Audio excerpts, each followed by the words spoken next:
Anda semua. Siang, Bu. Assalamualaikum warahmatullahi wabarakatuh. Waalaikumsalam warahmatullahi wabarakatuh. Baiklah, sebelum memulai pembelajaran, alangkah baiknya kita membaca doa terlebih dahulu.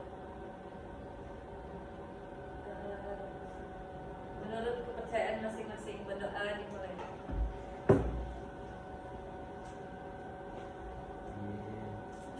Berdoa selesai. Baiklah, sebelum masuk ke materi pembelajaran kita siang hari ini, Ibu mau memperkenalkan diri terlebih dahulu.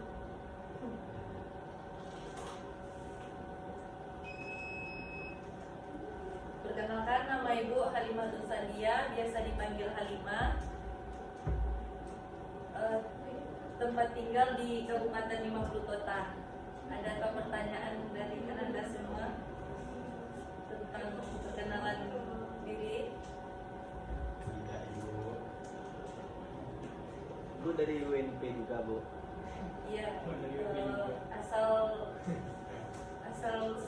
Ibu dari UNP, jurusan Pendidikan Teknik Informatika.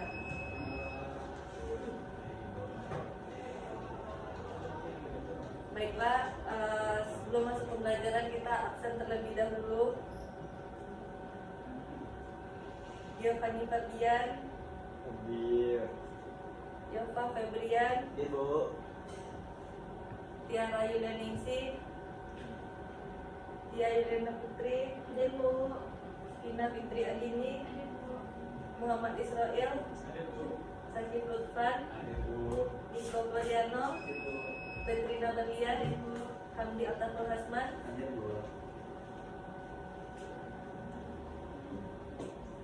Baiklah, kita akan masuk ke materi pembelajaran, yaitu HTML. Sebelumnya ada yang tahu tentang HTML? Belum, Bu. Bahasa pemrograman, Bu.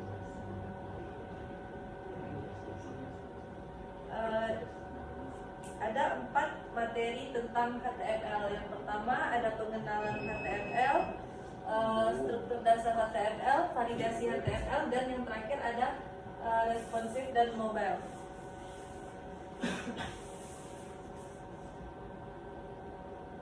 Sebelumnya ada yang tahu pengertian HTML? Tidak, Bu.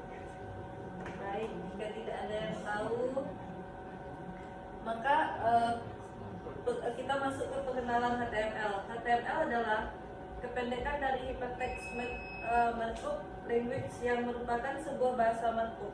HTML adalah kode untuk membuat struktur halaman suatu website yang menarik, saling terhubung satu dengan yang lainnya, dan yang pasti dapat diakses melalui internet. Awalnya HTML ditemukan oleh tim Berners-Lee pada tahun 1991. HTML adalah solusi untuk membantu ilmuwan dalam mengakses dokumen, namun kini HTML semakin berkembang pesat di dunia perkembangan pemrograman web. Selanjutnya, fungsi HTML. Ada 5 fungsi HTML. Yang pertama, membuat website HTML, membuat website.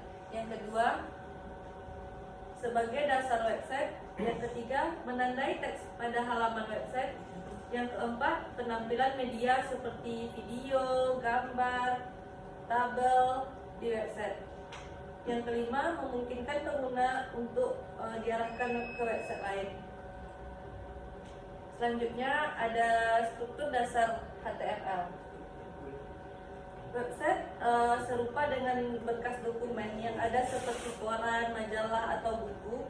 Serupa dalam hal memiliki struktur konten layaknya dokumen sehari-hari yang kita baca. Pada dasarnya, pada sebuah majalah terdapat judul, gambar yang ditampilkan, dan teks dalam bentuk paragraf. Lanjut, struktur dasar HTML. Berkas yang harus ditampilkan seperti yang di depan ini. Ada HTML, title, judul halaman, heading utama. Selanjutnya struktur dasar HTML. Seperti yang kita lihat, kita dapat melihat bahwa struktur dasar HTML dituliskan dari beberapa elemen. Pada setiap elemen HTML terdapat dua teks, yaitu teks pembuka dan teks penutup. Lihatlah pada gambar berikut, ini adalah teks pembuka dan ini adalah teks penutup.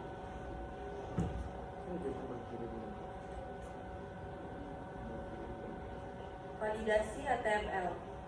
Di dalam validasi HTML ada tujuan validasi, alat validasi, cara menggunakan alat, memahami pesan, dan manfaat validasi.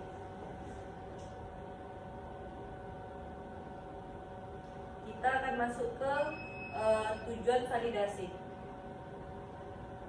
yaitu kepatuhan terhadap standar.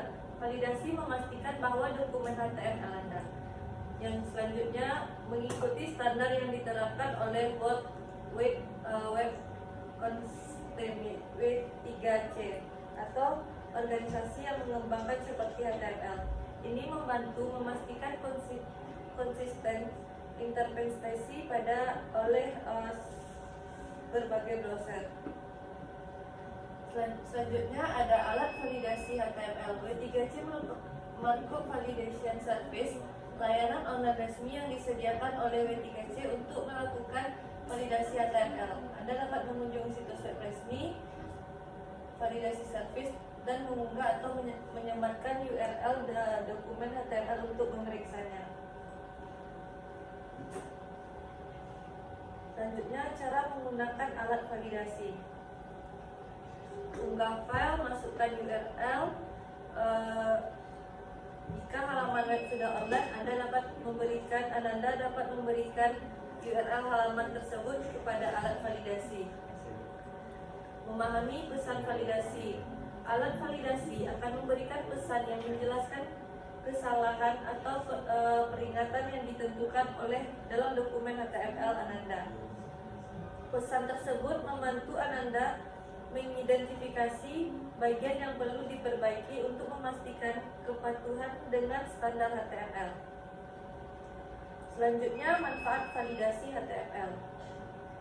Konsistensi antar browser, memastikan bahwa halaman web Ananda dapat ditampilkan dengan konsisten di berbagai peramban web. Kemudahan pemeliharaannya. Validasi membantu memastikan bahwa kode HTML Ananda dapat dikelola dan dimodifikasi dengan lebih mudah. Yang terakhir ada responsif dan mobile. Definisi responsif dan mobile. Responsif merujuk pada kemampuan suatu situs web untuk menyesuaikan tampilan sesuai dengan ukuran layar perangkat pengguna, baik itu laptop, tablet, atau ponsel. Teknik dan pendekatan responsif.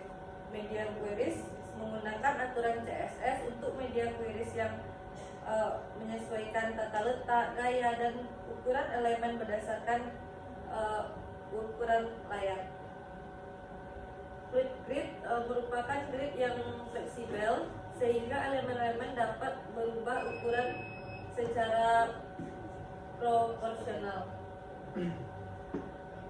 Selanjutnya ada contoh responsif, yaitu memastikan bahwa navigasi situs berubah menjadi ikon pada layar kecil, merancang kolom berita agar tata letaknya fleksibel dan dapat tampil dengan baik di berbagai